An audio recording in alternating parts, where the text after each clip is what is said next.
ಅಲ್ಲಿ ಹೋಗಿದ್ದೆ. ನಮ್ಮ ಅನೇಕ ಜನ ಸ್ನೇಹಿತರು ಸೇರಿದ್ರು ಬೇರೆ ಬೇರೆ ಕಾರಣಗಳಿಗೋಸ್ಕರ, ನಮ್ಮ ಕಾಲೇಜಿನವರು. ಆಗ ಅಲ್ಲಿ ಕೇಳಿದಾಗ, ಅಲ್ಲಿ ಹೋದಾಗ ಅನ್ನಿಸುತ್ತು ನನಗೆ, ನೂರಾರು ಜನ ಪ್ರವಾಸಿಗರು ಬಂದಿದ್ದಾರೆ, ನೀರಿನಲ್ಲಿ ಆಟ ಆಡ್ತಾರೆ, ಅದರಲ್ಲಿ 80% ಮುಸಲ್ಮಾನರು ಇದ್ರು, ಅದು ಬೇರೆ ವಿಷಯ. ಅಲ್ಲಿ ಅಕಸ್ಮಾತ್ ಒಬ್ಬ ಭಯೋತ್ಪಾದಕ ಬಂದು ಗನ್ನಪ್ಪನ್ನು ತೋರಿಸಿ ಡಮ್ ಡಮ್ ಅಂತ ಹೊಡೆದು ಬಿಟ್ರೆ ಏನಾಗ್ಬೋದು ಪರಿಸ್ಥಿತಿ ಅಂತ ನನಗೆ ಅನ್ನಿಸ್ತಾ ಇತ್ತು. ಅದೇ ಕಾಶ್ಮೀರದಲ್ಲಾಯ್ತು. ಈ ದೇಶದ ಪ್ರಕೃತಿ ರಮಣೀಯವಾಗಿರ್ತಕ್ಕಂಥ ಪ್ರದೇಶಕ್ಕೆ ಮದುವೆಯಾಗಿ 1 ವಾರನೂ ಆಗಿಲ್ಲ. 16ನೇ ತಾರೀಕು ಮದುವೆ ಆಗಿದ್ದು, 22ನೇ ತಾರೀಕಿಗೆ ಹನಿಮೂನಿಗೆ ಹೋಗಿದ್ದಾನೆ. ಒಬ್ಬರು 1 ತಿಂಗಳಾಗಿಲ್ಲ, ಒಬ್ಬ ಏರ್ಫೋರ್ಸಿನ ನೌಕರನ, ಏರ್ಫೋರ್ಸಿನ ಅಧಿಕಾರಿಯ ಪತ್ನಿ ಜೊತೆಗೆ.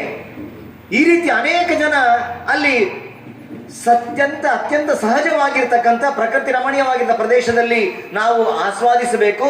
ತಾಯಿ ಭಾರತೀಯ ಕಿರೀಟಪ್ರಾಯವಾಗಿರ್ತಕ್ಕಂಥ ಕಾಶ್ಮೀರವನ್ನು ನಾನು ನೋಡಬೇಕು.